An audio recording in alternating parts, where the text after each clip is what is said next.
எல்லாருக்கும் வணக்கம் and welcome back to our channel. விஜயுடைய கட்சி பற்றி மனைவி சங்கீதா கிட்ட கேட்டதுக்கு அவங்க அதை பற்றிலாம் எனக்கு எதுவும் தெரியாது, அதை பற்றி என்கிட்ட பேசாதீங்க அப்படின்னு அவங்க மாமனாரான எஸ்ஏசி கிட்ட சொல்லியிருக்காரு. ஸோ இது சம்மந்தமாக எஸ்ஏசி ஒரு இன்டர்வியூவில் பேசியிருக்காரு. உங்கள் எல்லாருக்கும் ரொம்ப நல்லாவே தெரியும், எஸ்ஏசிக்கு வந்துட்டு விஜய் கட்சி தொடங்கினதில் எந்த பிரச்சனையுமே கிடையாது. ஆனால் புஷி ஆனந்த் கூட சேர்ந்து கட்சி தொடங்கினது தான் பிரச்சனை. புஷி ஆனந்த் நடிக்கிறாரு, விஜய்க்கு முன்னாடி வேலை செய்கிற மாதிரி காமிச்சிக்கிட்டு இருக்காரு, அப்படி இப்படின்னு புஷி ஆனந்த் சம்மந்தமாக ஏகப்பட்ட இன்டர்வியூவில் நெகட்டிவாக பேசியிருக்காரு எஸ்ஏசி. ஆனாலும் தன் தந்தையை விட எஸ்ஏசியை விட புஷி ஆனந்த் தான் அதிகமாக நம்பிட்டு இருக்காரு நம்மளுடைய விஜய் அவர்கள். ஏற்கனவே ஒரு இன்டர்வியூவில் புஷி ஆனந்த் கூட சேர்ந்து போனால் கண்டிப்பாக என் பையனுக்கு வந்துட்டு ஒரு நல்ல பொலிட்டிக்கலில் ஒரு நல்ல எதிர்காலம் இருக்காது அப்படின்ற மாதிரி வந்துட்டு எஸ்ஏசி ரொம்ப ஓப்பனாக சொல்லியிருக்காரு. இது சம்மந்தமாக தான் ஒரு முறை வந்துட்டு கனடாவில் விஜயை விட்டு பிரிந்து வாழ்ந்துகிட்டு இருக்க சங்கீதா கிட்ட எஸ்ஏசி பேசியிருக்காரு. அப்படி பேசும்போது இங்கே பாருங்க, அவருடைய கட்சி சம்மந்தமாலாம் என்கிட்ட எதுவும் கேட்காதீங்க, அதை பற்றி எனக்கு எதுவும் தெரியாது, நான் அதை பற்றி பேசவும் விரும்பலை அப்படின்னு சொல்லிட்டு ஃபோனை கட் பண்ணியிருக்காங்க. ஸோ இதை வந்துட்டு எஸ்ஏசி அந்த இன்டர்வியூவில் ரொம்ப ஓப்பனாகவே போட்டு உடைச்சிருக்காரு. ஆல்ரெடி த்ரிஷா மற்றும் விஜய் இவங்க ரெண்டு பேர் சம்பந்தமா ஏகப்பட்ட புரளிகள் சமூக வலைத்தளத்தில் சுற்றி வந்துகிட்டு இருக்கு. விஜய் அவருடைய மனைவியை டிவோர்ஸ் பண்ண போறாரு, அதனால தான் அவங்க ரெண்டு பேருமே பிரிஞ்சு வாழ்ந்துகிட்டு இருக்காங்க. அவரோட பர்த்டேவா இருக்கட்டும், இல்லைனா மற்ற நிகழ்ச்சிகளாக இருக்கட்டும், விழாக்களாக இருக்கட்டும், எதுலையுமே வந்துட்டு மனைவி கூட அவர் டைம் ஸ்பெண்ட் பண்றது கிடையாது அப்படின்ற மாதிரி விஜய் மீது ஒரு பெரிய குற்றச்சாட்டுகள் வைக்கப்பட்டு வந்துகிட்டு இருக்கு.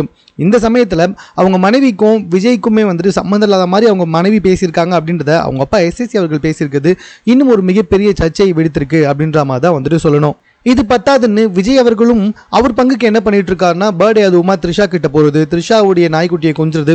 ஏன்னா அவருடைய பர்த்டே அப்போ அவரை பார்க்கறதுக்கு ஏகப்பட்ட தொண்டர்களும் ரசிகர்களும் பனையூரில் இருக்க அவருடைய வீட்டு முன்னாடி குவிஞ்சிட்டு இருந்தாங்க. நிறைய பேர் வந்துட்டு கோஷங்களை வெளியிட்டு வந்திருந்தாங்க.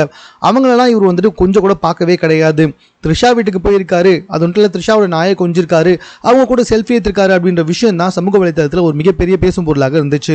அது மட்டும் இல்லாமல் விஜய் வீட்டுக்குள்ளே போகும்போது சுற்றி இந்த தொண்டர்களையும் ரசிகர்களையும் ஒரு வார்த்தை கூட அப்போ என்ன ஏதுன்னு கூட கேட்கல. அவர் பாட்டு ஸ்ட்ரைட்டாக வீட்டுக்குள்ளே போயிட்டாரு, கதவும் மூடிடுச்சு அப்படின்ற ஒரு குற்றச்சாட்டுகளும் இருந்து வந்துகிட்டு இருக்கு. இது எதுக்குமே இப்போதைக்கு வரைக்கும் வந்துட்டு விஜய் சாரோ அப்படின்னா புஷி ஆனந்த் சாரோ யாருமே வந்துட்டு பதில் சொல்கிற மாதிரி இல்லை.